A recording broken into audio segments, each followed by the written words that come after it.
It says I'm about to leave the studio. Should I hit cancel? Yes, let's hit Hey, cancel. it's Oh, it's yeah, if I this can see you now on the other screen. if this was recorded, it would be a really good comedy. It's like This Abbott and is Costello. recorded now.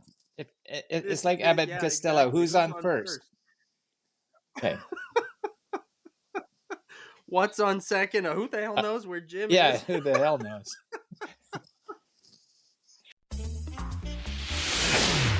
Welcome to Talking About Horses, the podcast that brings the timeless art of horsemanship into the modern world. Join your host, Patrick King, as he dives deep into the heart of horse training, riding, and the stories that connect us to these incredible animals. With decades of experience training horses and riders across the globe, Patrick combines his expertise with the wisdom of extraordinary guests. From dressage trainers to trail riders, Olympic competitors to backyard warriors, seasoned cowboys to psychologists, and so many more. Together, they explore the classical principles of horsemanship, equine fitness, rider psychology, and the journey of learning itself. Get ready to hear candid conversations, thought-provoking insights, and a touch of humor. All with one goal in mind, honoring the welfare of the horse and the timeless pursuit of mastery. So saddle up and join us for Talking About Horses, because every great partnership begins with better understanding. Let me kick us off with a first thank you all so much for tolerating our technological ineptness. There's a list of reasons why neither Jim nor I work for NASA, and this is probably proof of that, right? We can roll out the list. I did email them. I did email them some advice about 9 months ago, 8 or 9 months, and those astronauts weren't able to come back. They might have listened. Yeah. Maybe that was the problem. They took That your was the advice. problem. Yeah, I made some suggestions, but Well, anyways, we're not thanks. gonna make that mistake again. Yeah, thank all of you for being patient. Absolutely. We've been like one of those. Robin Williams used to do this thing where he's in the space capsule, like going crazy, trying to get everything working. I don't know if anybody remembers that, but that's what it's been like. If the recording had been going, it would have been worth it for you guys to watch it. But that's it. Yeah. We even made a comment as we were texting and emailing and calling and struggling that, man, we should be recording all of this. This would be interesting for people to see. It's in the life of trying to do live video podcasts. I have people ask me this all the time. Doesn't the pressure and the stress of doing it live, doesn't that add to it for you? And actually in a call, not up until now. Not up until now. Yeah, now it does, right? Jim and I made a joke, I think it was yesterday in a Zoom meeting that we had, where the true mark of a professional is that things still go wrong, but we get bothered by it less. Yes. We're going to try to remember that. That was a test. This was a test of that. This was a test. Yeah, exactly. But we're here now. We're here now, and we can relax and enjoy it and just have a conversation. And that's it. And we'll go from there. So, I want to thank everybody again for hanging in there with us, refreshing your screen probably 800 times, just as we did, but joining us for episode number 62 here of Talking About Horses. And I'm joined today by my friend Jim Masterson of the Masterson Method. And Jim, thank you so much, not only for just joining me for this or agreeing to do this with me, but for all the hassle that you've gone through to get on here with us today. Yeah. Well, it's worth it. We'll see. I'm sure it's worth it. Yeah. Well, we'll see. Yeah. No, it's worth it. It definitely is. No, I always enjoy having a conversation with you because you're a professional and you don't get upset when things don't go quite right. Right. Exactly. Yeah. So you can keep a happy face on. We keep it. Well, I mean, that's all we can do, right? Is keep the happy face on, keep the smile going, because in the end, I'm over here in Virginia. You're what, in Iowa? In Iowa, yeah. Yeah, I'm in Virginia. You're in Iowa. Somebody just checked in. Mary said she's checking in and saying hello from Yorkshire. So we're coming. Oh, is that Mary? We're making connections everywhere. Okay. Is it Mary Sargent? Ask her. I don't. I think Mary Sargent is. Maybe I don't know. Oh, you can Mary ask her. just Anyway. said hello. Is this Mary Sargent? See, this is going to be great on our Yeah. on our. We don't want to do this with everybody, but Yeah. Jim wants to know, and I know there's a moment delay as we do this. So. oh, okay. But anyway, yeah. So we do have We can get on. folks coming from all over here. So this is really great. And again, that's it can be so frustrating to try to do these things, but also at the same time, it's amazing that we're able to do this when we can get it to work, and Yeah. we can be states away or half the world away and still It have is this fun. amazing. Like how many people can come together and have a conversation like this? I mean, Right. 20 or 30 or who knows, 40 years ago, there was no way, right? Exactly. No way to do this. Exactly. Yeah. Exactly. Yeah. So certainly grateful. Oh, and Mary says yes. That is the Mary. Oh, okay. I was afraid of that. I mean, nice to see you, Mary. There we go. Perfect. So we want to talk today, Jim, about, of course, several things, and we're going to keep people hanging and waiting even longer than we've already done, which That's does okay. not sound like a great way to thank them for their patience at this point, Mm-hmm. but we're going to do it anyway. Yeah, let's go. We've got a great announcement for them that we're gonna put up there later on in our conversation here today. But we want to talk about what it means for a horse to be an active participant in a session. And your insight coming from the bodywork side of things is great, and there's the horse as an active participant in a training session also. So I'm curious. A large part of what you do with the Masterson method is based on the horse's responses and based on the horse actually being an active participant in the process. So what does that mean to you? The horse being it's like there's so many different aspects of that. Whether in training or in doing body work, you're working with the same nervous system of the horse, the same brain the same brain.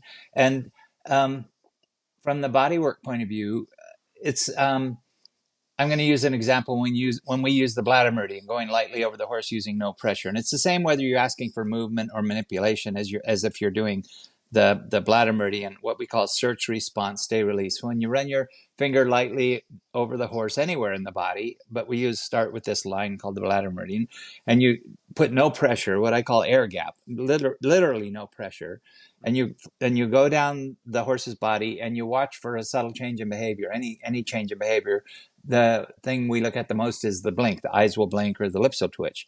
Means the horse feels something under that. If you stay there and just wait there and do nothing, you're not pushing, you're not rubbing, you're not stimulating anything. You're waiting for the horse's nervous system, which just felt something. You're waiting for the nervous system to go from a little bit of guarding it, sympathetic, because there's something uncomfortable there, a little bit of that. So you're stimulating a little bit of sympathetic, and you're waiting for the horse's nervous system to go back down into the parasympathetic and just release some tension. So you're waiting for the horse to respond to what you're doing rather than just doing something to the horse and making it respond with pressure. I think that's like, there's so many aspects to having what does it mean to have the horse participate? But that's one of them. You're waiting for the horse's nervous system to respond and feel safe and then do what it's going to do. And so it's I think it's a similar thing in training. You're asking for things and you're not making it uncomfortable for the horse. You're not giving the horse a choice of, okay, you can do what I want, or you can be uncomfortable. You're not doing that. You're just there's this kind of a subtle difference between those two things, that you're stimulating a little bit of something in the horse, and you're waiting till the horse participates in it, or responds to it in a non forced manner. Okay. So then, how do we read? Is not sometimes a blink just a blink? Well, that's a good question, because that comes up all the time. So if you go around the horse's body and you get some kind of change in behavior, usually a blink or lips twitching or something, and every horse is different. Some are very stoic. Say you're going down, you get a blink. Let's use the blink. And so you wait there and until the horse, something else happens. But if you're not sure if it's you or the horse blinking at something else, go back over that spot again. And if you get the same response at the same spot, there's a correlation between what you're doing and the horse is doing. So you can check that, if you're not sure it's you or the horse or something else, you just go back over. That's one thing. The next thing you can do is just wait there and see what happens, without going back over it. And pretty soon, the interesting, you recognize. Yeah, if you recognize it. So there's a kind of a learning curve to this, as with anything, right? With horses, if you go along, you see a blink and you say, I'm pretty sure that's the horse feeling something. If you wait there, and if the horse at some point releases the tension and shows you the release signs, like licking, chewing, letting out a huge sigh, yawning repeatedly, then that means it released some tension. So the key is the correlation between what you're doing and the horse is doing. That's how you can tell. Gotcha. Okay, so you talk about being there, waiting there, when the horse has given you this signal, showing you some change in behavior. Mm-hmm. Yeah, and then we're talking about the releasing of tension. Mm-hmm. I think I have a two-part question. Okay. One being, how are we actually stimulating that to release tension? And then the other being, how do we know that it's tension being released? Okay, so I didn't really know, when I started doing this. I started, I was grooming hunter jumpers, and I noticed these subtle changes in behavior, what I call responses, when therapists were working on the horse, whether they were doing, massage or generally often lighter, like myofascial release or craniosacral. I noticed these little changes in behavior, and that's what got me interested. But what was the question again? I got off track.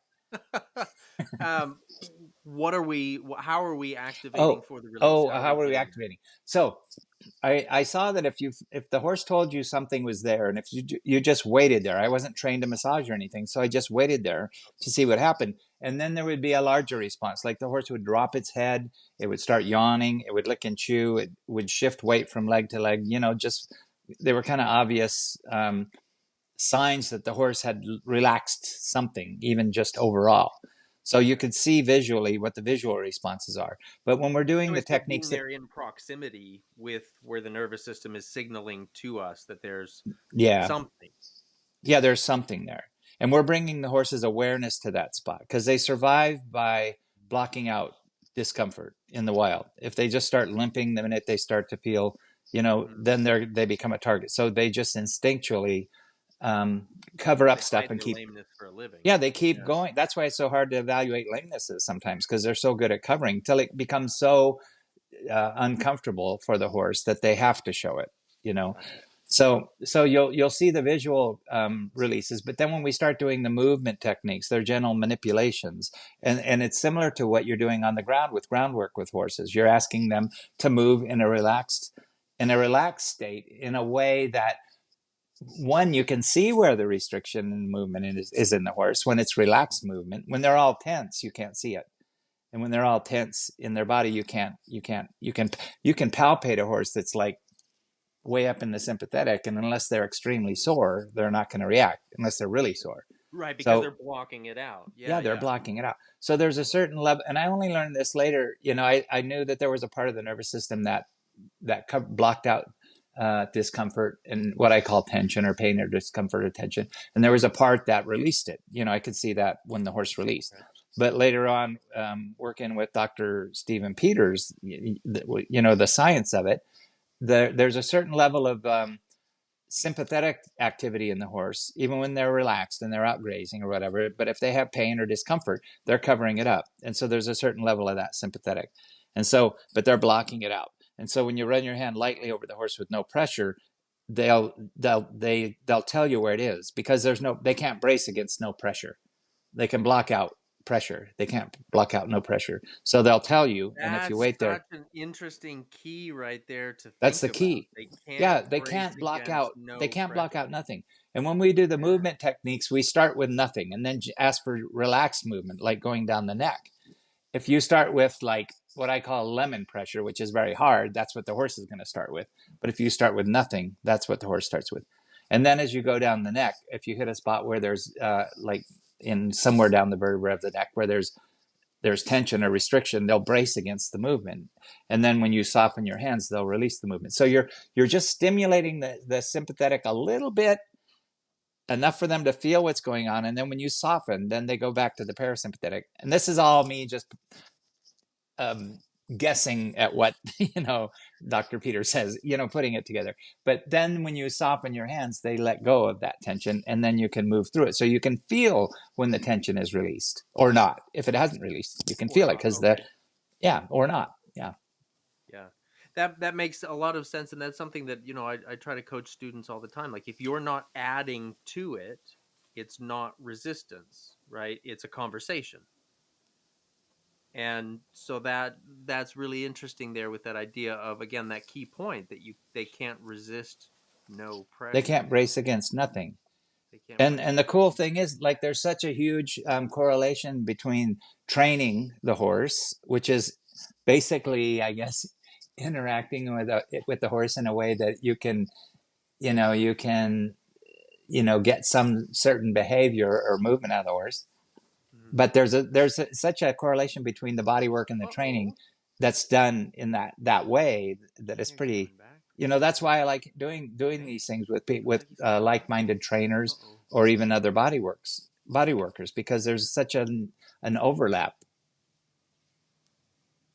Are you still there? I lost you for a minute. We are still here. We are still here. Yeah, I had a reconnecting thing going on. But the horse learns the same way. It learns in the parasympathetic. It'll learn in the sympathetic, but it's not going to really be learning with you and trusting you. It's learning because of you, because or even in spite of. In spite of you, just to find the easiest way out. So this all goes back to what doing it with the horse, where the horse is participating with you, or just participating because, in spite of you. Yeah, I want to check in here. It looks like somebody's sending a message that it's just me again. Uh-oh. Can anybody post another message on here? I'm sorry about this. This is crazy. I know it's because Mercury's in Gatorade. Mercury is in Gatorade. That's the problem. Yeah. It looks like it has just gone back. Uh-oh. To me, and now we've said, I got a message saying there he is.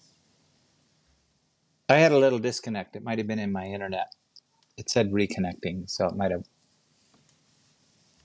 Yeah, let's see. Okay, it's all right there. I see us both on here now. This is crazy. Okay. Yeah. Sorry. Well, let me see. I think so. We were talking about Mercury being in Gatorade, and that's what's causing all of the problems with us here. Anyway, okay, so we're back now, and okay, good. It looks several have now said that you're both here, so now we just look like fools talking about this. Can you hear me now? Anyway, so we were saying about the horse being the active participant. The horse can't resist against nothing, which makes perfect sense. It's such a great way to say that too.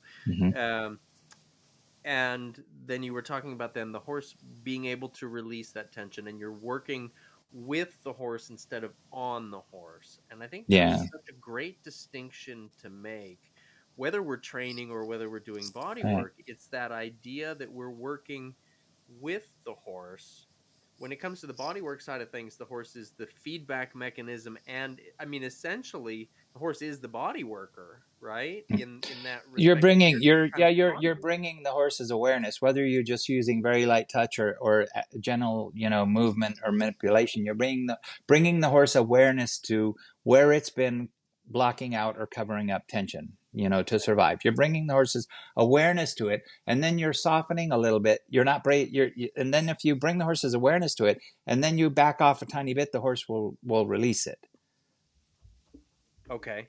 And then it'll tell you with what I call the release responses: licking, chewing, yawning, letting out a big deep breath, dropping its head. Or if you're doing the movements, it'll tell you, because then you can actually move that part of the body that you weren't able to move before. It was otherwise held in restriction. Yeah, that was, yeah. Okay. Because you can force it. You can make the horse bend, go down the neck, and it's going to bend, but it's not going to release the parts that aren't working. It's just going to brace with the, the other parts, the other muscles. Gotcha. Yeah. Okay. And somebody actually, Mary has posted a question, different Mary, posted a question here. Can you remove too much tension? I think that's an interesting question. Yeah. So, but what do you mean by too much? But there is a too much. Like sometimes you can uncover issue that the horse has been covering up for maybe years. And a good example is that sometimes I'll work on a horse that, the rider says, well, he's sound, he's not lame, but there's something going on behind, or, he, all of a sudden after a certain amount of work, he'll start to cross canter behind, or he won't go down hills. He kind of rushes down the hill. So a lot of times you'll uncover a groin muscle strain that the horse has just been covering up for years, because it doesn't tell you when it has a problem unless it's really bad. And you uncover it, and then all of a sudden the horse is off because you've taken away his compensation for a problem. So in that sense, yeah, you can release too much tension, and then the horse isn't able to compensate for an injury or an issue. So that happens quite a bit, so to speak. Yeah. So you got to either be able to explain to the owner, we've uncovered something here that you've recognized something's going on for years, and now we've uncovered it, and your horse is going to need a few months to recover from a groin injury. But in general, say the horse doesn't have anything in like specific that it's been compensating for, and you just you just release everything, and the horse is just like jello. You've released tension that's been building up, same as with us. And then you're not going to be able to take away their muscle tone. As soon as they go back and go to work, they're going to be moving better. For maybe it takes 4 or 5 days for the horse's nervous system to process really big changes. But after that 2, 3, or 4 or 5 days, the horse is going better than before. And I just know this from experience, because that question comes up a lot. Like the horse needs a certain amount of tone in their muscles to function. But the problem is that it builds up, and pretty soon you have restricted movement, and you have asymmetrical movement in the horse, because they don't build up tension evenly, just like us, unless they're being ridden really properly. But as this tension builds up, you can release it, but the muscle tone's going to come back. You can't. Sure. The only time it's going to cause a problem is if there's a problem that you've uncovered. That's perfect. That makes sense. So you're not causing the problem as much as you're unveiling the curtain.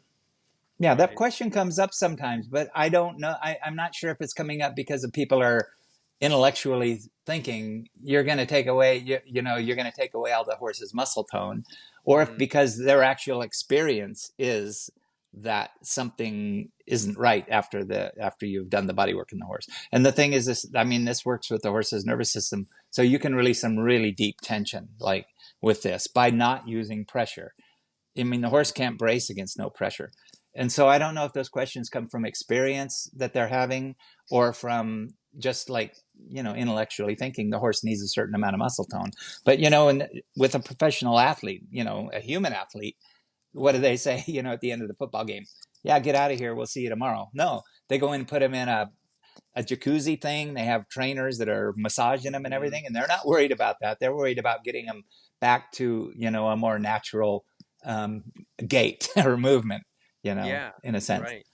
Yeah. Right. And I think, from my experience with both the Masterson method and other forms of body work or work in general, I think sometimes the natural concern underlying for a lot of people is, if this can do so much good with me doing very little, how much bad, potentially, in air quotes, bad, can it do?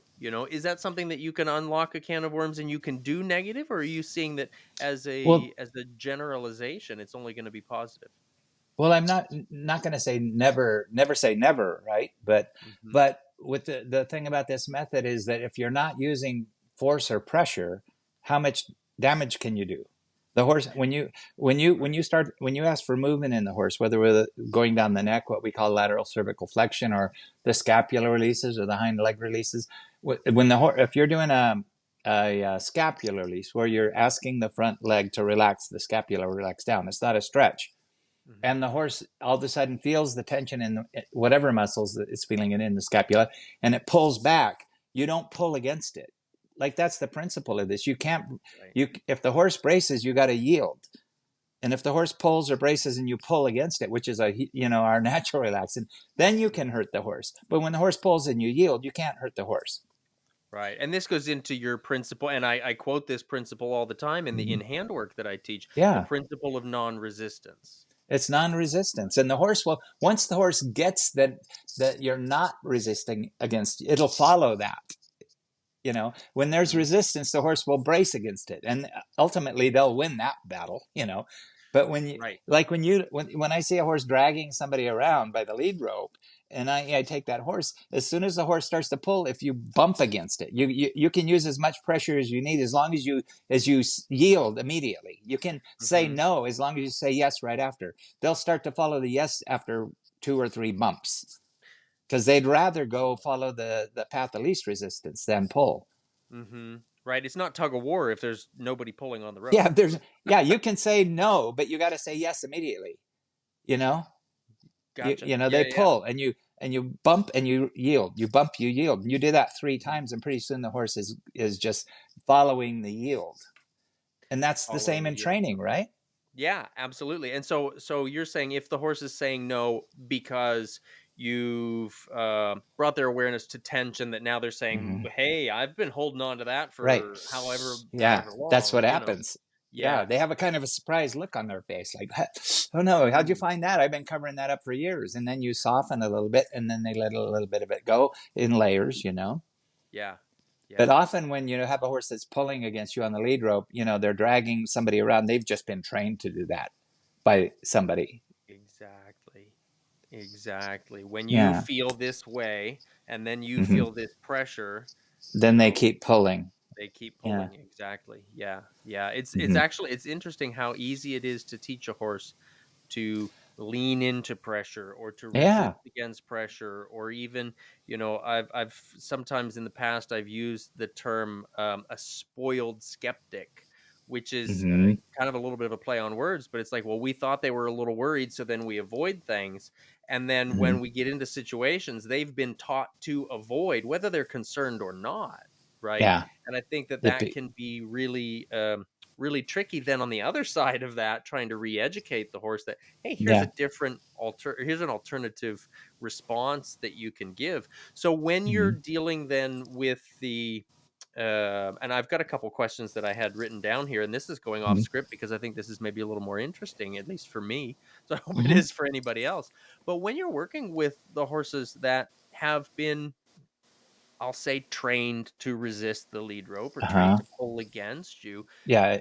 How do you then know if they're saying no, or not now, or I'm worried, or I can't, or I just don't want to eat my broccoli? Like, what, how do we distinguish between those?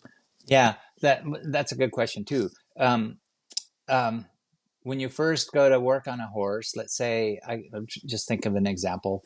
I use we have a technique called lateral cervical flexion, where you use the nose to gently wiggle your way with the other hand down the vertebra of the neck. And you hand on the nose. First thing, soften your hand. That's the hardest thing. Not the hardest, but that's the first thing that you have to teach people, because they don't know that the weight of their hand on the nose is weight, So hand on the nose, soften. Other hand, you start up by the atlas or anywhere on the neck. Put your hand up there, soften both hands. Start with nothing. Then you're focusing the wiggle with one hand on, let's say, just behind the atlas or the first vertebra. And you don't have to know all the vertebrae. You just have to know, put it here, And then when everything's soft, you gently wiggle the nose. You're focusing the wiggle up here. Gentle, relaxed movement of that first joint. And then you soften both hands, slide your hand down, bring the nose around a little more so they're flexing maybe at the next couple vertebra. Soften, wiggle. As you go down, you might hit a spot, if you're doing it softly enough, where the horse feels some discomfort in the connective tissue of that joint. And so they're going to pull their head away and brace. And so you soften the nose hand. And then when the horse relaxes, you ask again, and usually it will have released a little bit of that tension. So sometimes you put your hand up there before you even touch the horse, their head's in the air, head shy, Yeah. The head shyness, um, scientifically speaking, 99.9.4663% of the time, it's tension in the pole. It's not a trained thing. You don't train. And how do you tell if it's trained or the horse is just doing it because it's learned? Well, you ask again. And then if you can't get past a point, then there's a physical component. That So makes a lot of sometimes sense. it's fear. When you first, and a lot of horses get uncomfortable. When you start to find their stuff, their first response is, don't go there. And so you wait until they relax, and then you ask again. And if you ask again and they release, and then you go farther and they release, if you get a point where you can't go past that point, there's something there that's all they can handle at the time. So you have to stop there. You don't force it. Mm-hmm. Is that kind of answering the question? I think so. Yeah. And because their first response, a lot of times when you go to work on the horse, it's like a little kid. I don't want to go to school. I don't want to eat my broccoli. I don't want to eat I my don't want to eat my broccoli. broccoli. Yeah. Yeah, so you got to soften And and that's what say, you're saying. Like, don't okay, touch my tension.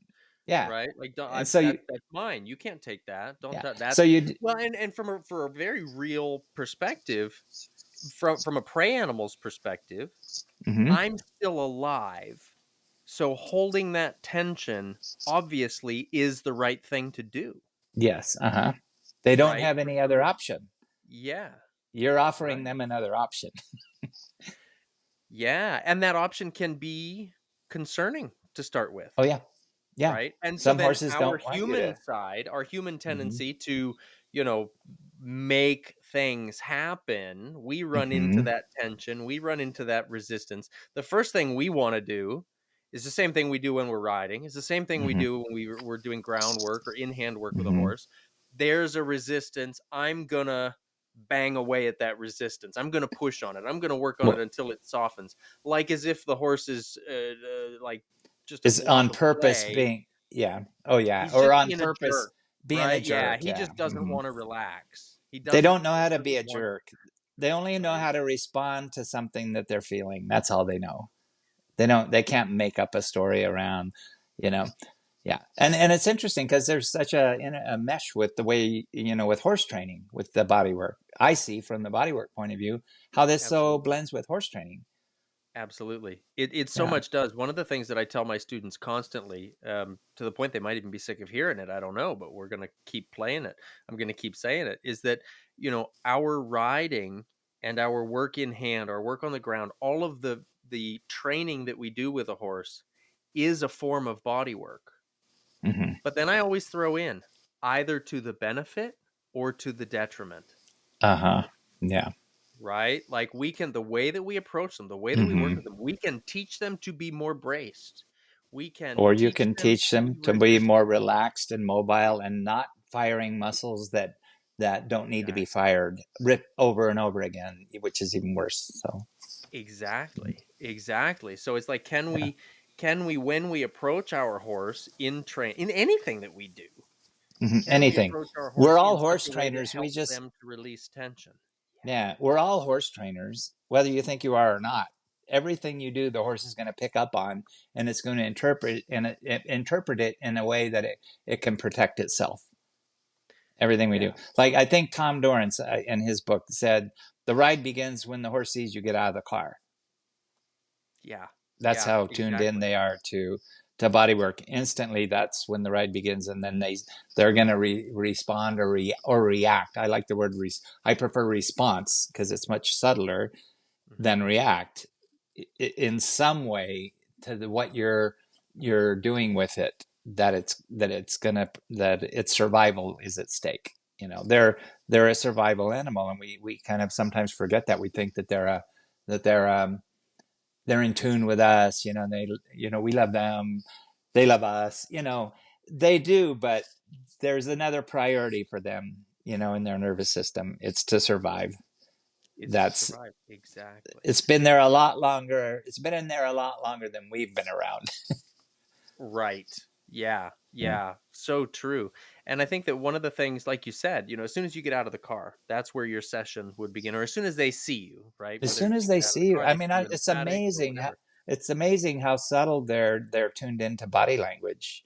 and or maybe energy. And I don't know about energy. Everything's energy, but I'm not a energy feeling person. But they're so tuned in that even the way they see you approaching them, if you're not paying attention, when you get closer and you see their eye widen a little, or you don't see anything, but when you get up to them, they're just like this. Well, that might have something to do with the way you approach them. And if you just like start to notice that and slow down, like I noticed that, when a horse, before I, approach a horse, I won't just step towards the horse. I kind of shift my weight to the other leg. You know how they do, they're standing around in a bunch, and then their legs relaxed. And then when they shift, they relax and shift to the other leg. One horse picks up his leg too quick and they all kind of, whoop, what's going on? So Yeah, if you exactly. shift your weight a little bit from leg to leg before you approach the horse, like you may not see a change in the horse, but you'll notice when you get close to the horse that the horse is more relaxed than if you just walked up to it, picked up your foot and walked up to it. Right. Right. Well, it makes me think more about the word conversation. Yeah. There's a Right? Like all two-way of this thing is there. Yeah. conversation, and we can have conversations with people in passing, and I think a lot of horses do that way, right? They have conversations with people in passing if they're being led Uh-huh. from the stall to the paddock or something like Yeah. that. They can Mm-hmm. have conversations. Maybe you go to get your driver's license registration renewed, right? And you have to take a Mm-hmm. ticket and wait in line. Everybody gets all frustrated with that, Yeah. right?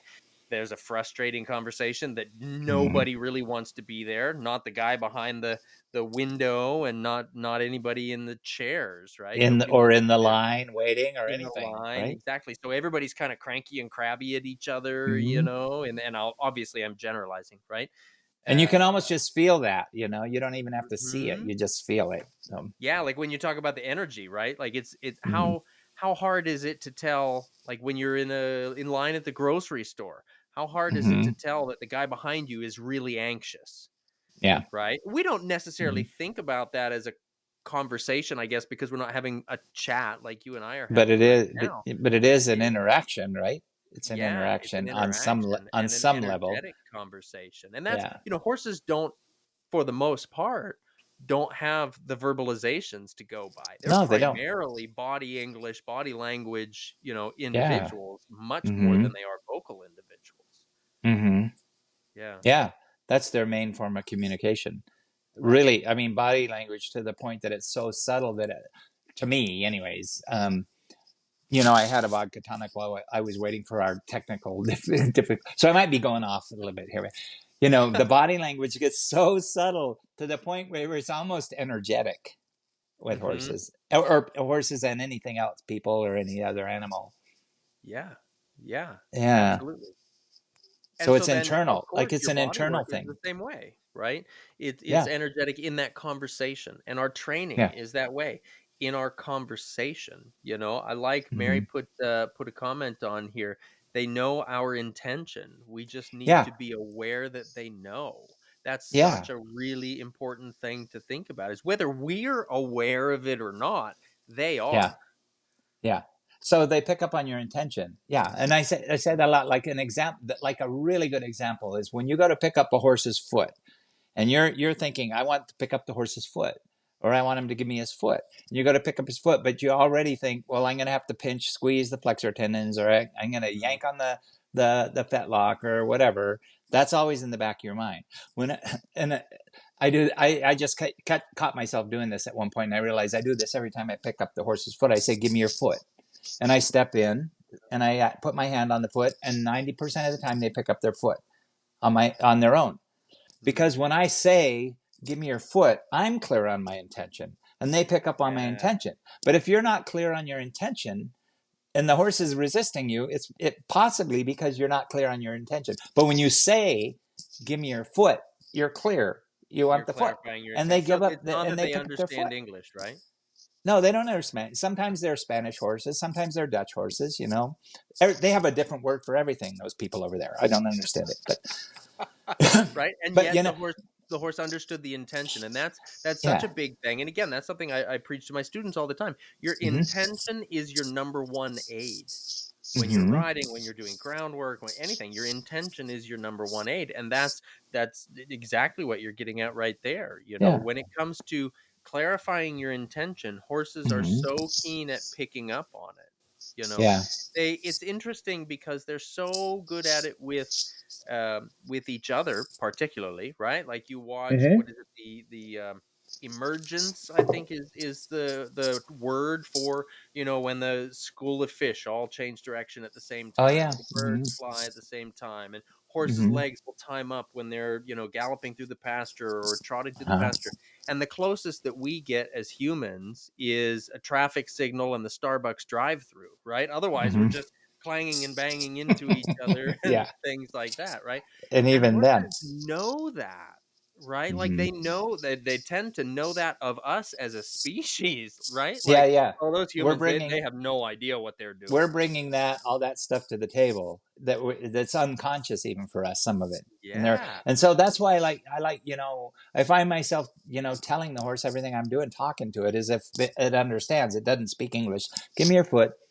It gives me a foot because I'm clear on it. So if you think if something's not going right with the horse, you may think that you're clear on your intention, but there's always a doubt in the back of that intention. Is it Mhm. going to happen? Is this going to go the way I want it to? Is it what? But if you just say whatever it is you're doing to the horse, give me this, give me that. Like he doesn't understand, verbally what you're. I mean, you're clear on your intention when you say something, and then they pick up on that. Yeah. It's really Yeah. weird, That makes so I much just I sense. just recognized this the last few years that I'm talking to the horse constantly when I'm working on it, and people are watching if I'm doing a demo, and they're thinking, "What's this guy doing? He's talking to the horse." But I'm not talking to the horse. I'm talking to myself, and the horse is picking Yeah. up on it.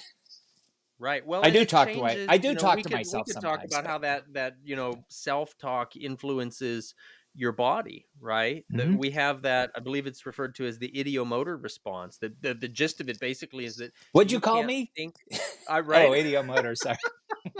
That you can't think a thought without your body making a change, Uh right? huh. So if you're thinking in the back of your mind, there's going to be resistance, there's going to be worry, there's going to be concern, there's Mm-hmm. going to be a fight or whatever. Well, what's your Mm-hmm. body preparing for? Right? Yeah. It's not preparing for what you're It's not thinking about. It's preparing I for what you're know, and thinking and about. it's important just to be conscious of that. Hmm. Am I preparing for resistance or a fight or whatever, or something not to work out? It may not, and you're aware of that possibility, but you have to kind of make sure that's not interfering with what it is you want to accomplish. And Hmm. we're getting into, like, I don't know, psychology or new age stuff, but when you're clear on stuff Right. and you say you're clear on it, you are, then things align that way. We won't get Hmm. into Tony Robbins or whatever that other stuff is, or you Yeah. hear that all Right. over the place. But there's something to it. If you're clear on what you want, and it's hard, it's not easy. Right. Yeah. Exactly. And I love that you said that, if you're clear on it and you're clarifying things. And so when we run Mm-hmm. into a resistance with our horse, or when we run into trouble with our horse, Mm-hmm. well, Or like I'm people. thinking primarily from the training perspective, right? But Yeah. also Right. knowing this from the bodywork perspective, It's the instead same. of saying no, you're wrong. The horse gives what we'll call a wrong answer, right? The horse Yeah. gives a response that is not what we're looking for. We, instead of saying no, you're wrong, because that changes our intention, right? Like, Right. I'm prepared for battle.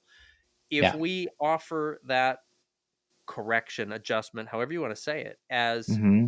let me clarify, Mm-hmm. right? That completely changes the intention behind Let me that. No, clarify. you're Yeah. wrong, or let me clarify. Yeah. I mean, you'll recognize that's not what you want, and so you might say, even if you say no, you're wrong. You gotta, okay, and let go of that. What do I want? But the horse isn't really wrong. you know, Right. they're only doing what they're being asked to do, or they're responding to input. There's no right Exactly. or wrong to the input. So so Right. you're saying, let me clarify that. Like, that's if you start to think, no, this isn't what I want, or you're not doing it right to the horse, if you can, every time that happens, it triggers, let me clarify that. And from a Hmm. training standpoint, what you just said makes complete sense. Then all of a sudden, the horse switches from bracing to, oh, okay, I'm going to go this way. They want the path of least resistance. You have to provide it for them. Exactly. Yeah. And it goes right back to that principle of non-resistance, and that the horse can't Mm-hmm. resist against nothing, you know. Yeah. And of course, not that there's always a nothing when it comes You're to right. training, right? If we're developing the Mm-hmm. horse physically, if we're developing our aids, of course there's a conversation, a physical conversation that's happening through the direction of our aids and that sort of Yeah. thing. But it's the underlying conversation of that. Like, we'll Yeah. say, when I put my leg in this position, when my seat is in this position, does that mean half pass to you? You know, one of the Mm-hmm. things I try to always think about with the horses is from even the first time I start a young horse under saddle to up through, maybe we're doing tempi changes and pirouettes. I think of it less as, don't try to think of, I'm going to make you do this. It's Mm-hmm. more, what does this mean to you right now? Mm-hmm. Right? Because At the point, there's no wrong answer to that. What does this there's no mean to you right there's now? The no horse is wrong always going to answer. tell you. Yeah. Yeah. Yeah. Yeah. Exactly. And Just to be that's where I aware. think the Just to be. idea of the body work comes into that also, right? Well, Because yeah. if you're It's the saying, I same. want you to do this, and the horse says, well, that's hard, and you push into that, well, now you're Mm-hmm. creating more tension, you know? Yeah. Yeah. And yeah. And that's a built-in safety mechanism as far as body work. If you're coming across a physical issue or maybe an injury or an old injury or a new injury, doesn't matter. When you run into the resistance, you soften and see what the horse says. If they're able to release some of that, fine. If they're not, you move on. If they're not, you after the third try of anything, that's kind of a rule of thumb. You stop and do something else with the body work Okay. Okay. And that because goes the horse into is, a question that popped up in here, and I've lost it because there's some great comments that are happening in here. Oh yeah, from Nadine. If there's excessive tension on one side, would you switch sides? So is that getting into what you're talking about here? Like the third time you've come into a situation where the horse says, "No, I'm not comfortable with that." right. Is that when you go to You the different side? Yeah. So, and that's a good point because you're first off, she's recognized that there's something, not working on one side that's working better on the other side, right? You recognize that. Mm. So, but there's another principle that we have, kind of what I call a rule of thumb. Principle is kind of a fancy word, rule of thumb. That you start where it's easiest for the horse. So if you go to do something on one side of the horse and it's way too much for the horse, you do something different. You either go to the other side or you go somewhere else to do something else. The first thing you do is go to the other side because you can release a lot of tension on the tight side by the restricted, uncomfortable, tight, whatever side by going and doing it from the other side, from the easy side. You can release a lot of that tension on the hard side by doing it from the easy side. Then you can come back over to the easy side. So that's one of the rules of thumb. If it's too hard here, go there. And usually the other side is the side. And then you'll come back. If you say you go to the left side, okay, I'm going to go work on the right side. Then you go back to the left side. Wow, I didn't even do anything on the left side. And it's already better because I released it on the right side. And do you think a big part of that is that you've kind of flown under the surface or under the radar of that tension, and the nervous system in general has just become in more general, yeah. I guess in general, I don't know. I don't know the answer to that one. I can only guess, but in general, you've released, overall, just allowed the nervous system to let go, and that, just to let go. Mm-hmm. The whole, all the core muscles and postural muscles. Sometimes you just need, one thing to help the horse just let go of the whole nervous system, and then it's easier to work everywhere. That makes that's why you don't just attack the problem. When you attack the problem, you're just training the horse to guard it even more. Yes. So, and that's another example of how you're working with the horse instead of on the horse. The horse is saying something, you got to listen to them. And then it doesn't mean when the horse says, I don't want you to touch me at all, that doesn't mean that. It means, I know you don't want to go to school, and I know, but everything you'll have fun once you're there. So you understand what they're saying, no, but you have to understand that you're there to help them. And their instinct is just, no, I can deal with it. I'll just, get through life, covering this up. So you have to say, that's one option, but I'm going to offer you another option. Yeah, right. So you stick with that in a different way, in a way that the horse can handle it. Well, that's the answer right there, isn't it? Like that, yeah. You Well, approach it in the way that I the see horse can so handle. Like, I many, think that's I see everything.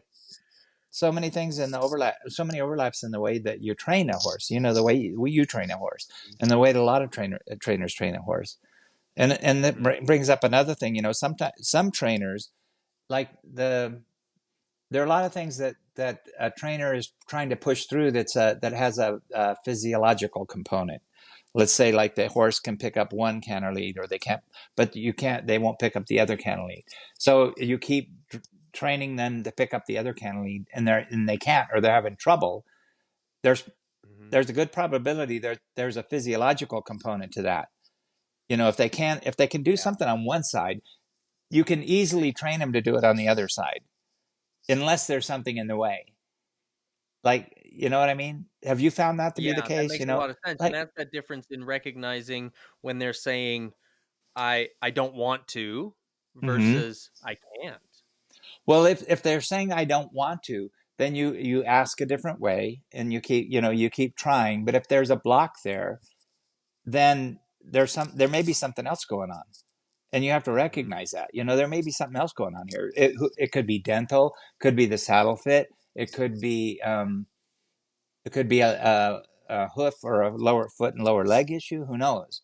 But if you keep running into that block, some trainers can train a horse to work through a lot of pain and pick up that left canter lead or that right canter lead, In no matter spite what. of And it whatever's takes a going long, on. they'll just keep working at it and get the horse to do it. Well, they just got their horse to do it, but is that good for? Is the horse covering up something that's going to show up down the road? If you want to put it into practical terms, in 2 or 3 years, that horse might go lame, or it's not using it, it's not loading its legs in a balanced manner, and you're going to end up with it, ligament or tendon injuries or something, because they're doing it because you've made them do it, but they're using their body in a way that's not gonna last.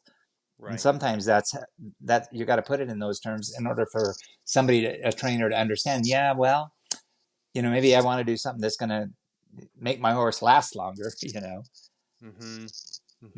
Exactly. That makes a lot of sense. If it's not, if it's not light, it's not right, is something that I like to think about when it comes to working with a horse. Yeah. If it doesn't feel like they're willingly offering what we're asking, right. Then And they're not active in the process. Yeah, but you want to try. You want to try. Sometimes it's a training issue. They're just not getting it, and so you want to train them. But some of the red flags for me are if they're able to do something one direction and they're having a really hard time the other direction. You're really having to push against it.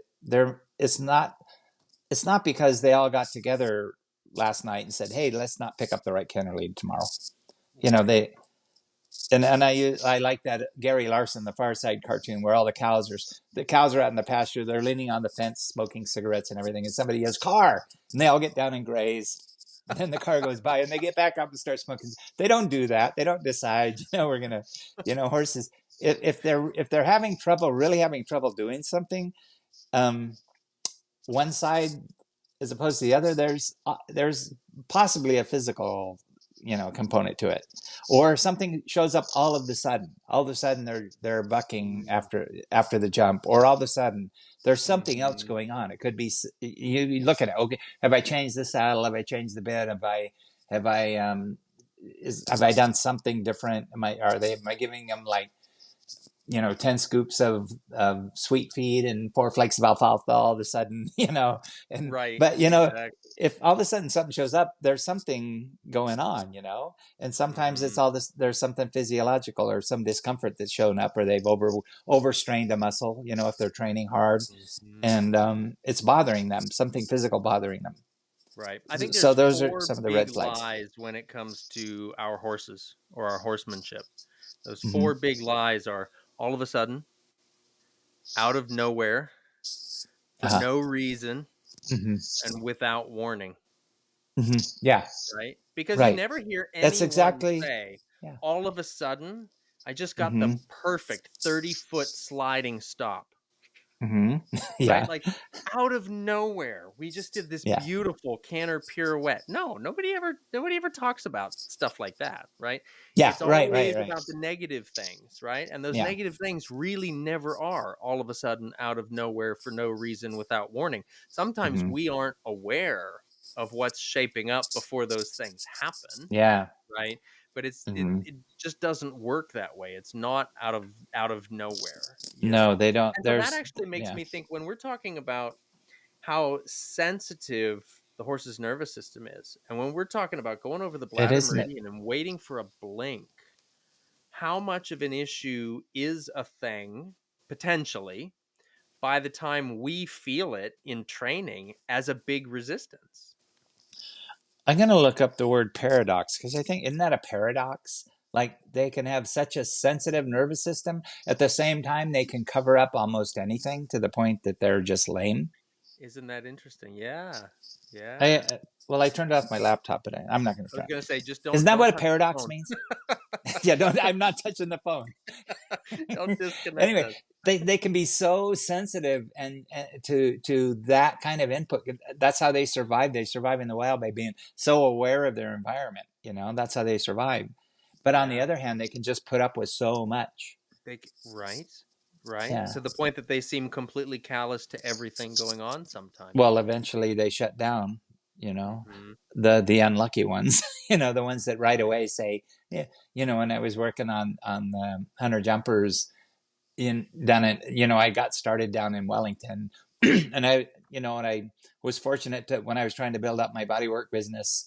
Early on, I had maybe 6 horses a week or something. I'm living in my camper, and then I went to work for this farrier pulling shoes, a really good horse show farrier, pulling shoes for him, and because he was doing tons of horses, and he was friends with another guy who worked for Dr. Steele's practice for 20 years as his vet tech, Bill Stanton. And Bill went off to do body work. He wanted to do body work. So he left the practice. And he immediately had like 200 clients. He was swamped. So Well, I went to work for him through the farrier I was working for. And I went from working on 6 horses a week to the first day. He said, Jim, just tell me how many you can do comfortably. And I said, probably 6, a day. And I did 13 the first day. So the whole 9 or 10 weeks in Wellington every season, both of us worked on 50 to 60 horses a week. And so wow. it was a huge education. So I worked on a lot of horses like every week or 2 weeks, so I could see where the changes were, were happening in their body. And I forgot Mhm. where I'm going with this, but there's got to be some point to this. What were we talking about before I started this We were story? talking about your paradox of the horses being so sensitive, and yet some of Oh them, yeah. Oh yeah. just learn to Some shut down. horses and so horses are so different. Like some horses are so tough, they would just keep putting up with like say the coffin joint. They keep going and keep going. They'd just be complete, from the leg all the way up to the pole, and then the rest of the body is so tight. And then I would work on him. I remember the first time I said, "No, I'm going to get this tension out of the pole on the right." And I did too much on the horse, and the next day he was lame. I called the owner and I said, "How's he doing?" Okay. And she said, "He's lame on the right front." And I said, "Wow." I said, I really worked on it. He was really tense in the right pole and upper neck. He was tight everywhere, but that's what stuck out.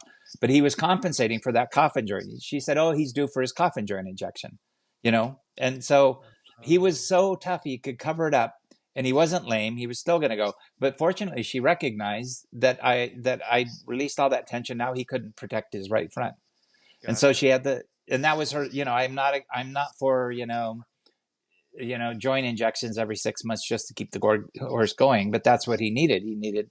Hmm. And then other horses, I would work on a horse, and then the the trainer would say, I would say, I feel like something's going on here or there in this, foot or the other, and they say, "Oh, that horse is just a drama queen." Those were the horses that started complaining right away. you know. Hmm. So as soon as they started to feel something coming up, they would complain. Yeah. And the other horses are so tough, they'd keep going, keep going, keep going. And so Until they just can't. Yeah. Yeah. And it's funny, I would make the comment, well, this horse is, and I could tell, week or 2 weeks, every week. Some of them are every week, some are every 2 weeks. I could tell when they would be loading one foot and then compensating with another foot on the front. They go back and forth. And then by what you're feeling in the body, certain muscles tense up when the horse is compensating, and other horses just keep going. So I would, I got to switch over here to cellular data. Sorry. A moment to check back in here. Hopefully he gets back in here soon. Nick, I see your question here, and I'm gonna. Okay, am I back? He's bouncing in and out. I see your question, Nick, and I'm gonna ask him that about the shoeing needing to change. That's a great question. Okay, I'm back. Am I back? Can you hear me? Okay, you're back in here. I can hear you. And hopefully everybody else can hear you also. Yeah. If not, they may have to just catch this on the replay because I will be posting that, gang. I will be posting the replay. So it looks like we're still good here. Are we all good? Okay. I think so. So actually, Nick, as you were talking about the horses loading different legs differently and working with the farriers and things like that, Nick has asked a question. Have you seen shoeing have to change from this work in order to make a horse more comfortable? That's something that I know can be an issue. Like when we think about correct shoeing to help a horse to be comfortable in the body they're in, as we start offloading the tensions that a horse is holding or the resistances that they're accumulating and the compensatory movement patterns, are you finding then that shoeing patterns have to change to match the new body? Yeah, since I'm not a farrier and I won't double guess the farrier unless I see something that's really, obvious, which you wouldn't find in most, sport horses because the farriers generally know what they're doing, given the lifestyle of the horse, and its job so I won't double guess, but I found that nor usually the farrier will adjust to the horses. Like when you work on the horse and their posture changes, that they'll adjust their trim and shoeing to the new posture because you can shoe it. But generally farriers, they, the ones at that level know what they're doing. And otherwise, they know what they know, but I don't really double guess them because I don't know more than they do. And they, every once in a while you come across a farrier that's a little hard-headed. It doesn't happen often, but and they, but I find when they'll notice is when you work on a horse and all of a sudden they can work with the hind legs where they couldn't before, then they'll start to pay attention to the body work. But generally, they do what they do. I look at everything that's going on in the horse in the terms of body work. You look at things from the point of view of training. The farriers look at from the point of view of the feet.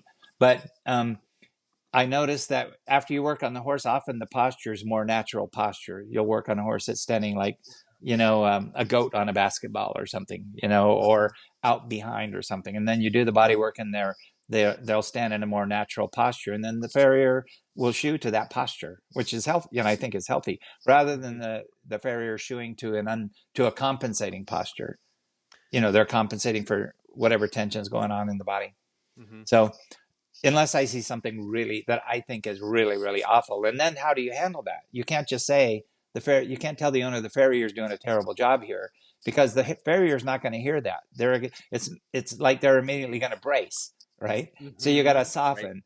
Right. And the way that I handle that and that we teach when we're teaching, our students that are, go do certification is you ask questions rather than say, oh, that saddle's a terrible fit or that I wouldn't shoe my horse that way because you're going to just run into resistance then. So I'll ask questions, how are his feet? And the owner will offer up something. And if I think there's a foot problem, I'll first ask, how are his feet? And they might say, oh, well, he's about due for his injections or he had an injury here, if they're not in the, show world, he had an injury here a while back or, he's got navicular. So you never know what the farrier's, in the process of changing. So we ask questions and just kind of maybe guide by asking questions and pointing out things we're seeing mainly in the body that might lead the owner to say, oh, well, maybe he needs this or maybe he needs that. But I guess the answer to the question is, in an indirect way, if I come across something, I'll try to address it not by saying something that they're not going to hear. The owner isn't going to hear. They're going to think when you say something like, "Oh, I think your saddle's hurting your horse." They're going to hear what they hear is, "Oh, you're saying I'm mistreating my horse, or I don't know what I'm doing," right? But if I palpate and show, well, he's sore here, here, and here, it could be a lot of things, but it could be the saddle. How does the saddle fit? Often they'll come up with think, I don't know, maybe the saddle's part of the problem. Yeah, So, sneaky how you put that in there without well, offering something to resist against. it is a little sneaky, but it's like Masterson method for people. You run into Right. resistance, or you're going to run into resistance. You soften just a little bit, and then that opens the door for them. And you work with people that way. I mean, you're really good at working with people and horses, so you know what I mean, right? Right. Yeah, it is that way. You But can't it's funny because I don't know that I would have said it this way exactly before this conversation, but it doesn't matter what the species is. You can't mm, go into that conversation abrasively and expect it to be received softly. yeah, right. Yeah. If you start with nothing, that's what they start with, and then you go from there. There you go. And you I go mean, from there. not nothing, because you got to present something, but you want to present it in a way that they're going to hear it. The owner, for Well, and I think example, or the underlying rider. in that is that intention that you talked about, right? Right. Are you intending to make a fix, or are you intending an inquiry, Yeah, right? or do you And want to be asking a right? question. Or do you want to show what you know and be the one that's right, or be the one that you know what you're doing and they don't? Because that happens. Well, it doesn't happen as much when I started doing this body work as I was expecting, because when I grew up, you know, and I was a kid and all the horse people were adults, like they all, there was a lot of opinions and they knew the way to do things, and maybe at the time they did, but I was expecting more of that when I started teaching this, and I didn't run into it very much, which was a nice surprise that people were open, to something new and listening. But when you're saying, go back to the horse that's dragging you around by the lead rope, you got to offer them some opening. You can bump them, you can use as much pressure as you want, as long as you soften immediately. You can say no, but as long as you say yes right after, because that creates an opening. It's the same with people. You can bring something to their attention, but you got to immediately allow, for them to come back to you on it. Yeah, exactly. It's And I talk interesting, as if Jim, I know how what I'm talking similar. about. I'm, Oh, I'm I'm just, sorry. I talk as if I know what I'm talking about. Like, that's the theory, but it's my theory. Sometimes it works, sometimes it doesn't. If it doesn't work, you got to do something different. Well, there you go. Right, and Yeah. that's something that Ray Hunt used to say all the time, was that he would always be adjusting to fit the horse, and he would say, "And Mm-hmm. I've always found that to work, because if it wasn't working, well, I'd just be adjusting anyway." Yeah, right. You might as well get the benefit of it working. Right, exactly. We're just going to keep adjusting until we find something that works, right? Yeah. But Uh, it's I think it's such a fascinating interplay, and a great way to be with the horse, how this body work and the training have such similarities. Jim, I think we ought to get together and share our thoughts about that sometime. well, what do you think? Maybe we should get together and like do something like with the horses and the owners and the riders. That would be a lot of Let me. fun, wouldn't it? Yeah. When do you think we should do that? Well, I actually was, while we were struggling to get this broadcast going, I happened to find a website. A web page, handinhandclinic.com, and it said that you and I are, in fact, getting together this September, and we're teaching a clinic together that is hand in hand, an integration of classical horsemanship and bodywork. I think that sounds like a What great a idea. Are you going to br- be what there? a what a brilliant idea. Where do I sign up? Where do you sign up for that? Well, you just go to handinhandclinic.com and you'll find all the information on how to sign up for that. I'll tell you what, I'll make a deal with you. If you tell me that you're going to be there, then I'll be there too. Okay, I'll be there. When is it? Okay, Oh, I perfect. should have reversed those two questions, but I'll be there. Good. Good. You'll be there. That's perfect. So that's going to be September 12 to 14 this Mm-hmm. year. We're going to be doing that. And that's actually going to be happening here at my home base in Natural Bridge, Virginia. So I'm really looking forward to that. So for anybody listening, definitely check out that website. Again, that's handinhandclinic.com. And you can find out all the information about that, and you can register to come visit with us as a participant with your horse, or you can register as an auditor as well. Yeah. Actually, Patrick and I have been working on this. I don't know if anybody could see through that. They couldn't Well, tell. we met at the Best Horse Practices Summit quite a few years ago, and it was when you click with people sometimes, and I recognize that you're on the same page, and Daniel Dauphin, the bit guy, was on the same page, Yep.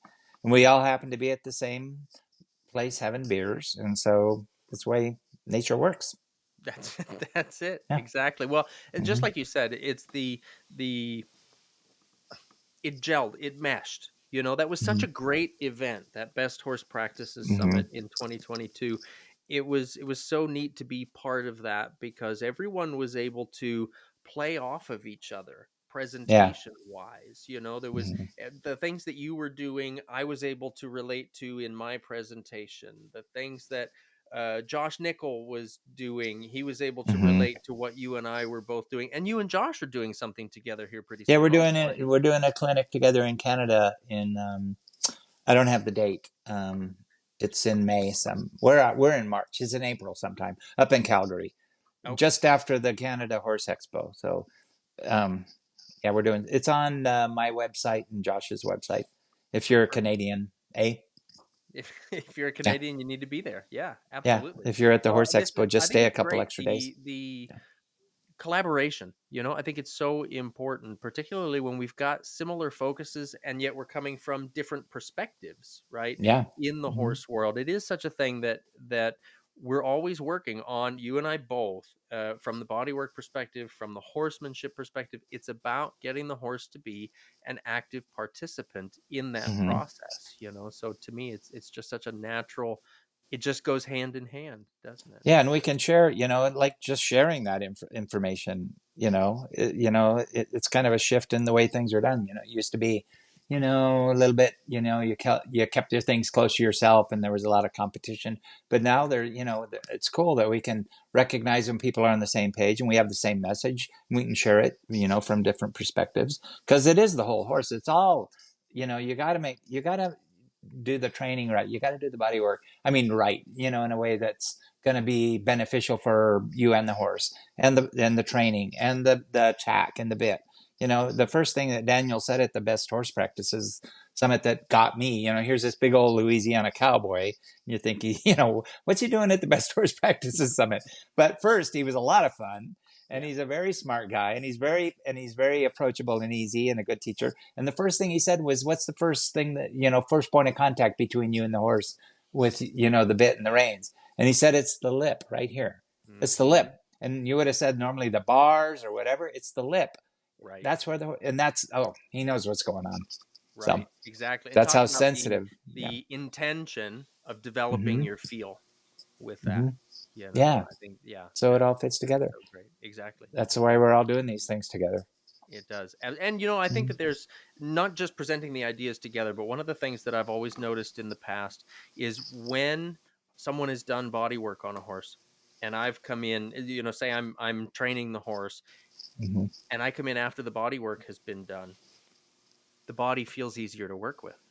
Of course, right? Yeah. And I remember specifically a barn that I used to teach at quite a bit up in New York, where there was an acupuncturist that used to come frequently to the barn. And one day she said to me, I always know when you've been here because I can feel it in the horses and how much less they need the acupuncture afterwards. And that was the first time I really thought that, whoa, this works both directions. Yeah. Right. That's, I you thought got I it at that point. intuitively knew that, but to have her come out and offer that as a, hey, I knew you were here, because I could feel it in the horses. It's like, man, that is what we're doing here. This work is, I think it's important to bring it together conceptually, philosophically, and in the methods and the techniques that we're using. On a practical, for the format of this clinic as well, that we're going to be, not just kind of talking to people in chairs, right? But that Mm-hmm. we're actually Yeah. going to be working, and you Working and I together, working with horses and people throughout the whole with week. people and I'm really horses. Yeah. excited Through the, about that. yep. And sometimes at these clinics and events, the auditors get like the best deal, right? They're saying horse after horse after Absolutely. horse after horse. Mm-hmm. Not that I don't want people to bring their horses and be, participate, but the auditors, like, they don't have to do anything. They're just sitting and watching all this happen and just kind of seeing for themselves what's working and what's not working and putting it together. Exactly. Mm-hmm. Exactly. And actually, I'm going to share this with you right now. This is really fantastic. But for anybody who's listening, definitely go to that website, handinhandclinic.com, because Jim, I think we've already got half of the participant spaces filled now. Okay. Mm-hmm. Our first group, we're going to have 14 participants in that, and it looks like half of those spots have already, just since our Oh, okay. conversation, been filled. Well, we only have to have one more Yeah. conversation and we'll fill the other half. That's it. We'll fill the other half. Exactly. And now we've got the tech figured out, so we know it's going to work. Whew, that. I'm glad. Well, it was worth it. Actually, was worth it. It was a really good conversation. I hope people haven't dropped off and gone to Right? sleep or whatever. No, But it's it looks recorded. like our numbers are really great. So Jim, lately I like to close with some kind of closing questions, some wrap up questions here. And I'm going to go through and just edit these. We're going to do just a couple of these instead of the whole mass of them. Well, I'm in no hurry, so we can go on. Oh, okay, Once perfect. I get Good. Well once then. I get talking about this, I can't stop. So I know the feeling. Okay, so I'll yeah. add 10 or 12 questions to this then. Okay. No, so what's one thing that you would say that riders can work on or think about to make their horsemanship better this week? Well, I guess maybe some of the basic principles we're talking about is, well, that's a good question. I'm going to bring up, maybe open another little can of worms. So, Oh, so when you run into resistance, you soften, right? It's principle of non-resistance. Or you can say no when the horse is dragging you. You got to say yes right away. But there's a gap there that you need to fill with the next question. So you run into resistance, you soften. Well, you don't just let go of the reins. I'm not a trainer, but I'm just going to say, you don't just, even with bodywork, you don't just let go. You just soften a little. You created an opening to ask again. So, if you're riding, and you run into resistance, the horse is pulling, you soften a little. You don't have to just let go, because you might be teaching the horse it's okay to brace, but you soften a little and then you ask again. And not being a trainer or an instructor, just from the bodywork point of view, but it crosses over. Does that make sense? I think so. Yeah, Yeah. absolutely. When you So you're not soften, abandoning, but you're you're engaging in the not conversation. abandoning the horse and just saying, okay, that's it. You're saying, no, you're offering an opening there. You soften a little, they stop bracing, then you can ask again, maybe in a different way or the other way, or, I know that it's getting a little bit, too, philosophical, but Well, I that think would be that's a my great answer. concept. I mean, when we think about it with our half halts, right? Half halt. Yeah. That it's not just one big thing, right? Or it shouldn't be one big thing. A half halt, it Mm-mm. would be oftentimes we find a sequence of half halts from one stride to Right. the next multiple Yeah. times until we Right. find the balance we're looking for, or the, whatever it Yeah. is we're asking for. Yeah, I think that's great. Yeah, I didn't think of that. That's kind of like what a half halt is, but you're a half halt consciously, half halting, and then you're waiting for a softening, and then you're Mhm. asking again, rather than just 50%, 100%, 50%, 100%. No, it's not. That's it's Yeah, like, right. That's a good way to think yeah, about it. Yeah, yeah. You're really being mindful and aware a as you're mindful going in that halt, a process. mindful half halt. Yeah, Yeah, I like. Oh, yeah. yeah, That's how everybody's going to work on their horsemanship this week, is the mindful half halts in I everything, and like not that. just riding. Right? You can do that on Hey, the ground. we just invented that, didn't we? We're, we should print that on a T-shirt and sell Man, it. we're brilliant. Yeah. I love it. So, Jim, what comes to mind as one of the hardest lessons that you've had to learn in the pursuit of the Masterson method, in your pursuit of that? The hardest lesson? I don't know. It's just it's a constant series of lessons. Learning something or refining something. But the hardest lesson, But as far as the body work itself goes, it's not a hard lesson. It just was a surprising lesson. When I was working on a lot of horses, and I was tons of horses, and I was getting really good results in performance because I learned how to soften and then ask again, and I learned how the principle around non-resistance. When I stopped working, going down to Wellington and going on the show circuit and working on lots of horses, I work on horses. I had no time constraint, and I learned how to really wait for the horse to release, and so I learned that the softer you go and the more time you take and the more time you give the horse to process as you're working on it, the better results I got. So that was a really kind of surprising lesson. I don't know how many years it took me after I stopped working on horses for a living to recognize that, wow, I used to run into difficult horses all the time that I was working on. And all of a sudden I'm not working on difficult horses. And it wasn't because I wasn't working on difficult horses. It was because I'd learned to just step back and let the horse feel what's going on, even in training, but with bodyworks, and then go back and do a little more. There you go. The ability to just soften and wait. And wait, like the horse just needs time to process physically in the nervous system what you change you just made, or if you're training, you just got to give them time to figure it out, and not just. Sometimes we miss that they figured it out and we keep going, or we miss that they release the tension and we keep asking. Right, because we're more prepared to make the thing happen than we are to wait or process. Yeah, wait, yeah, and so it wasn't a hard lesson; it was just a surprising lesson. Yeah, it was a humbling lesson. I wasn't as smart as I thought I was.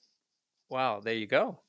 There you go. But you figured out how to wait. So I think it takes some good smarts to be able to do that. And but I realized, people talk about the difference between a technique and a technician, right? Oh, okay, it's like, hey, right. You're doing the thing. You just got to find the sequence and feel the flow.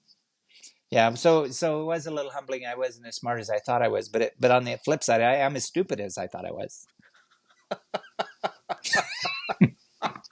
I got nothing to add to that one. This is great.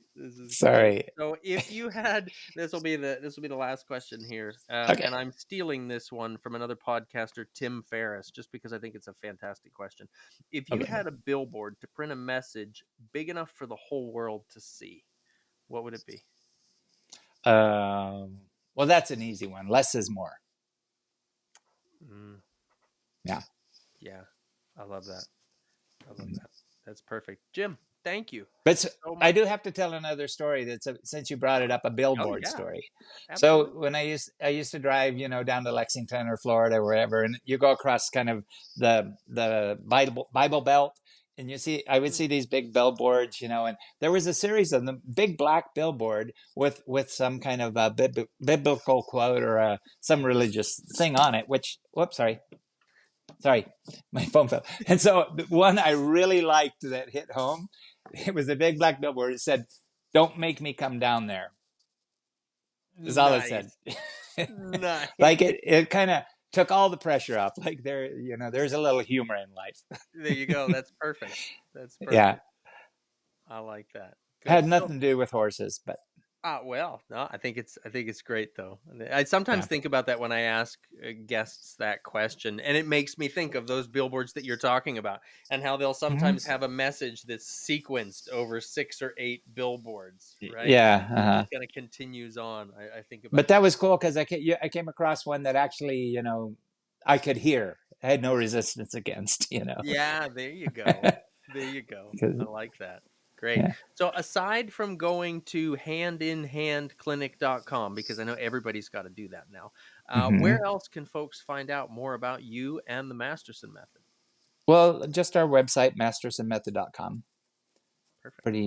And we have a lot of YouTube videos and free videos that you can watch. I like to put it out there, things out there for people to try and see if it works for them. And if it works for them, then they'll come back and learn more or not, And so just mastersonmethod.com. Perfect. Good. Yeah. All right. Well, Jim, thank you so much again for joining me here. Episode number 62 of Talking About Horses. This was a really fun chat, and I'm really looking forward to doing more of this, sharing more of this in person in September. Yeah, it'll be fun. Maybe Great. even educational, but it'll be fun. It might even be. We shall see. Maybe. Yeah. I'm sure it will be, for sure. Well, Thank you so much, Jim. Thanks to all the listeners for their patience, Actually, we did it on purpose. We did it on purpose just so you would learn some patience, but to build the suspense. We didn't. Yeah. Build the suspense. Yeah. But exactly. That was a fun topic. Well, thanks everybody for waiting and joining. Yes. Thank you all so much. This has been Talking About Horses. Patrick King has been seeking out the wisdom of the masters for several decades now, all over the world. And the guests on this show are considered among the top teachers, trainers, and thought leaders in the industry, focusing on horse welfare, classical principles, and an honoring of the student's learning process. We hope you've enjoyed it. If you did, make sure to like, rate, and review. We'll be back soon. Find us on Facebook and Instagram at Patrick King Horsemanship and Dressage, and both websites at pkhorsemanship.com and academyforclassicalhorsemanship.com. Keep riding, and we'll talk to you soon on Talking About Horses.